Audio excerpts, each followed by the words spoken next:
Guan Yu used to be one of the most meta and powerful commanders in Rise of Kingdoms, but in 2025, is that still the case? Is Guan Yu even usable? Is he even worth your time summoning? So today, I'm going to be doing a deep dive into Guan Yu in 2025. Is he a good commander? What of his skills still hold up? What is bad about him? What pairs does he have nowadays? And is he even a slightly good option for players in 2025? So if you're interested in Guan, if you have a Guan, if you're thinking about expertise in Guan, or maybe you just want to know a little bit about him, you want to stick around till the end of the video.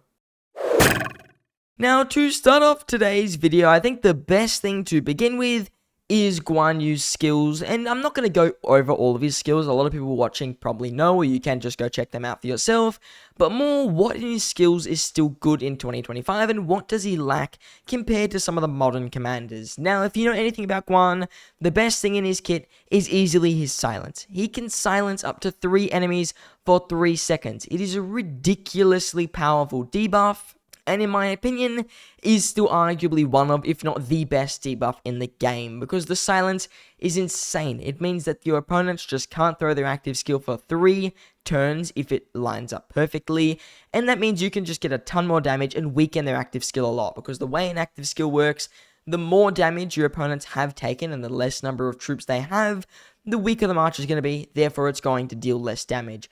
The less or the more amount of troops, the stronger the march, the more damage it's going to deal. So a 3 second could allow you to get a primary active skill off Guan Yu's, a secondary commander's active skill off, and maybe even trigger a skill or 2, which is just going to make your opponents even weaker and give you a bigger advantage. Not to mention, you're going to be hitting 3 targets with that. It is absolutely insane. The fact you're going to hit 3 enemy troops with that AoE, not just 1 enemy with the silence, 3 enemies, really does make Guan a very powerful person to face against, and it is why he was so meta when he first released. He was a must-have for pretty much every single murder ball, purely because of the strength of that debuff alone, and how much value it brought you for your murder ball. On top of this, the damage he has nowadays when he's a primary commander, it's still pretty good. 2000 3-target AoE, it's not the most meta. There's commanders like Ragnar who are dropping 2000 with extra damage. Commanders like, let's say, Zulang who have 2000 5-target AoEs. These commanders obviously are going to be better, but they're much later than Guan Yu. They released way later, they're obviously going to be stronger, otherwise it just wouldn't make any sense. So Guan Yu, his damage isn't actually too bad nowadays, while let's say a commander like Arthur Pendragon does have 2300 or 2800 damage factor, Guan Yu is still relatively decent. He isn't too bad on the damage. A lot of meta commanders now still have that 2000 damage. You already saw Ragnar. While Ragnar has a lot of other damage elsewhere, and his expertise does give him even more damage factor, it is still a very solid amount of damage to have on a kit. His damage isn't too outdated, unlike some commanders, for example. Commanders like Cyrus, who have a decent kit overall, but their damage is just abysmal, they're the commanders that tend to struggle. Commanders like Gilgamesh, again, pretty decent kit, but his damage factor is horrible nowadays.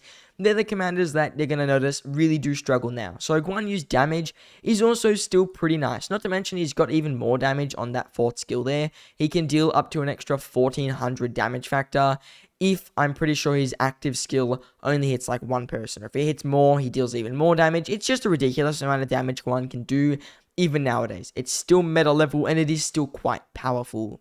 One thing to note though, the thing with Guan that isn't as good, his stats. Guan Yu's stats right now are pretty much rubbish, if you're being honest. The 2nd skill is only for rallying. Guan is not a rally nowadays, pretty simple.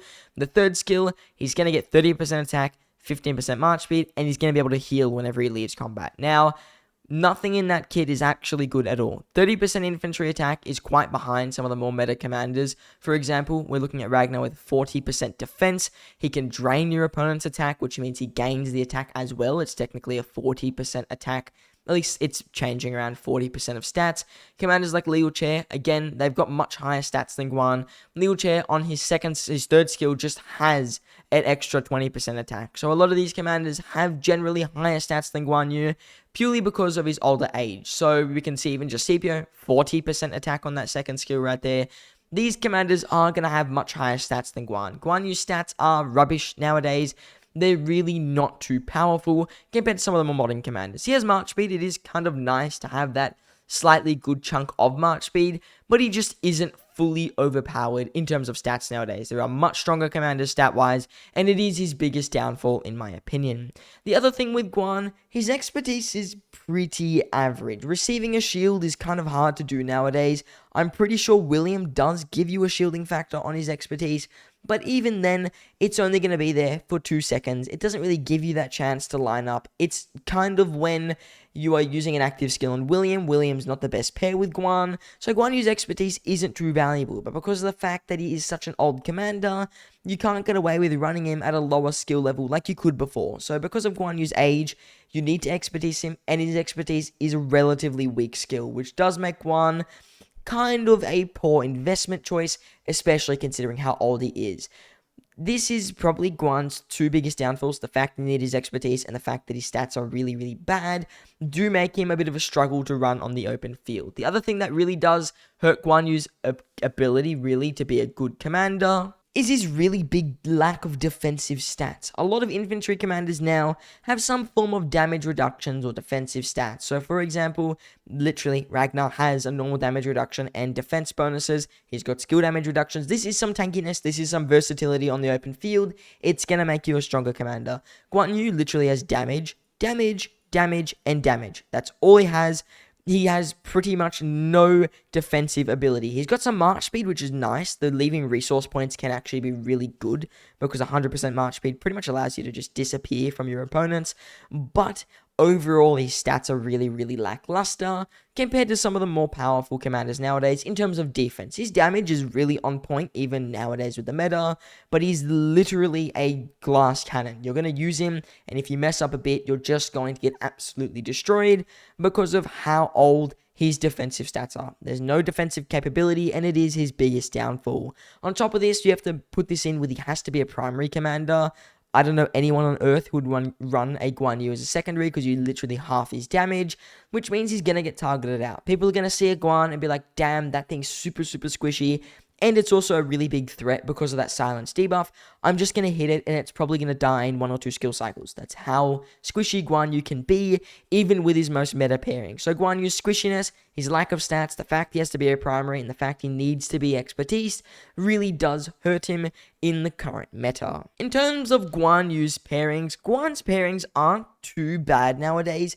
He's okay with Ragnar. He's not absolutely insane with him. Obviously, he needs to be primary. Ragnar is actually, in most ways, a better primary than Guan, but Guan needs to be primary, so you have to run him with Ragnar. His other option is with CPO. Now, CPO with Guan, it's good still. It's still a very good march, but I'd much rather run a CPO with a Ragnar. As simple as that, it is just an overall more powerful march than a Guan Yu with a CPO, purely because Ragnar is just really good. He's got higher damage, he's got way higher stats, he's got more versatility overall. He does have a pretty good debuff as well, and it makes up for the fact that he doesn't have that 3-second silence. So I think that commanders like Ragnar kind of put an end to Guan. I think Ragnar's whole reason for release was to replace Guan for the top 2 infantry marches, because CPO is still a relatively meta commander.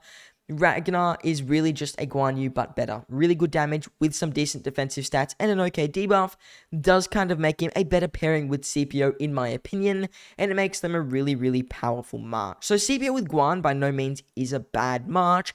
It just isn't as powerful as a commander like a Ragnar with a CPO. And for most new players, you will just get Ragnar over Guan because Guan is not the best investment. Guan is not the newest. He doesn't have as much tankiness.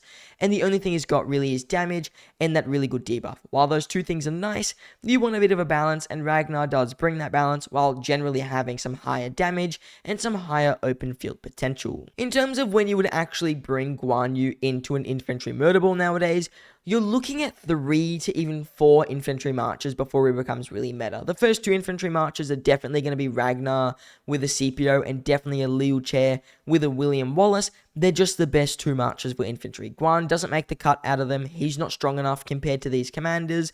They're just new, they're meta, they're overpowered, they're just going to be way stronger than him.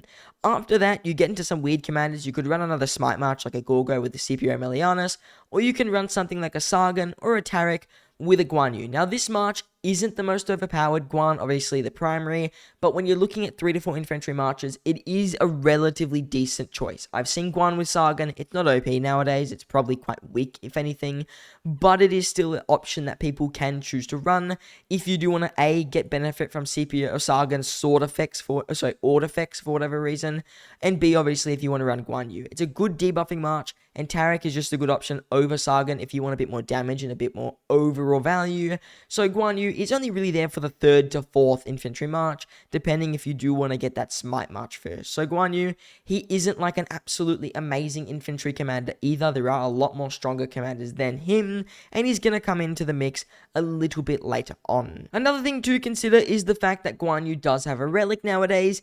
It's an alright relic. It's going to give him 15% more stats. A bit of defense is very nice for Guan. He does lack that defense a lot.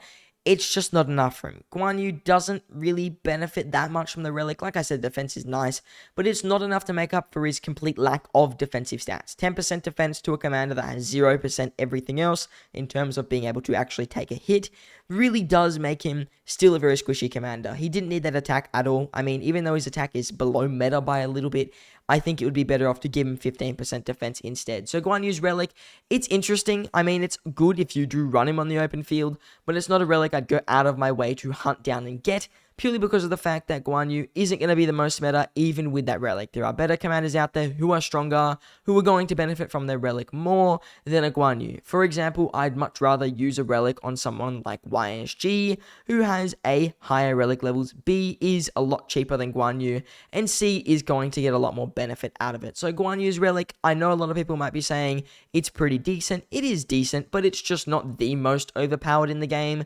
There are more powerful relics out there, and it doesn't really make Guan an absolutely meta commander. It does solve a small issue with his attack being a bit below meta. The 5% brings it around meta level. It does give him a bit of defense, but it just isn't enough for him. I think he needed a lot more defensive stats. Maybe a skill damage or normal damage reduction would have got him there, but really, the relic is not strong enough to make Guan Yu an absolute meta commander. So now this brings me on to the final answer today. Is Guan Yu actually good in 2025? My opinion is not really. He has his use cases. I think if you're running 3 infantry marches, he's a must-have. If you're running 2, he's still usable with a CPO Africanus. The debuff is definitely still nice, and the tankiness on them, it's decent. But Guan Yu really just lacks in that defensive stats. His debuff doesn't make up for it, and his damage is no longer as good as it used to be. So overall, I think that Guan Yu has taken a pretty big hit in his overall strength, and it has made him a weaker commander in general. So Guan Yu in 2025, I don't think he's it. There are a lot more better commanders I would get before a Guan. Now, that being said, if you do own a Guan and you want to relic him and you do want to run him, he's still usable. I don't think he's bad by any means. He's just not absolutely meta. So I know I've been kind of trashing on him for the whole video. He's good. His debuff is nice. His damage is still definitely at the meta level. His damage stats are pretty decent. His relic is okay. He's just an all-round relatively average commander. Similar to how I run a commander like Henry on the open field for 3 archer marches, you might consider running a Guan on the open field for 3 infantry marches. Even for 2, I think he's viable, but there are better options for initial investments. His investment potential is not good, and there are better options for your first 2 infantry marches if you don't, or if you want to replace your Guan. Guan Yu is very replaceable nowadays. There are better commanders. There are commanders who are made, literally, in my opinion, just to replace him, like Ragnar. And it's quite obvious Ragnar is a better pairing than Guan, because Guan's CPO was falling out the meta. Ragnar released. Ragnar's CPO is one of the best marches in the game. So I think it does say a lot about Guan Yu in terms of his meta potential, in terms of his strength. He's not as good as he used to be. It's not a bad thing. He's an old commander. It's time, in my opinion, that he does get replaced a little bit. So I think Guan, usable, surely, but I don't think he's the best investment, and I don't think he's overall the best commander in 2025. And I think really for Guan Yu, it's only downhill from here. He's not going to get better. I don't think it's going to get a magical comeback unless they make some wacky pairing with him. And considering a lot of archer commanders counter him as well, I don't know how Guan is going to fare. Commanders like Zulang literally have abilities to negate control effects like silence. Commanders like Boudica were some of the first to do it, and it was quite obvious they were made literally just to counter Guan Yu. There is no commander in the game that was meta at the time besides Guan who had silence effects, and they were kind of the fall or the start of the downfall for Guan. So over time, I think Guan Yu's effectiveness has diminished, his power has diminished, and he has pretty much just been power crept out of the meta, and in 2025, he is not your number one option. Now, if you enjoyed today's video, I just want to ask you guys to please consider subscribing to the channel. I try to make interesting videos like these, especially looking at commanders, seeing if they're still good, looking at their meta position, and really discussing how they're doing at certain times of the year. So if you're interested in some of these more obscure commanders, I will try to make videos on more of them, or you're just interested in the Rise of Kingdoms commander meta, new commanders releasing into the game, early testing for them, I do like to use the ROK tester. Please do consider subscribing. It's a small thing, but it makes a really big impact. Other than that, I just want to say thank you all for watching, and I hope to see you in the next one.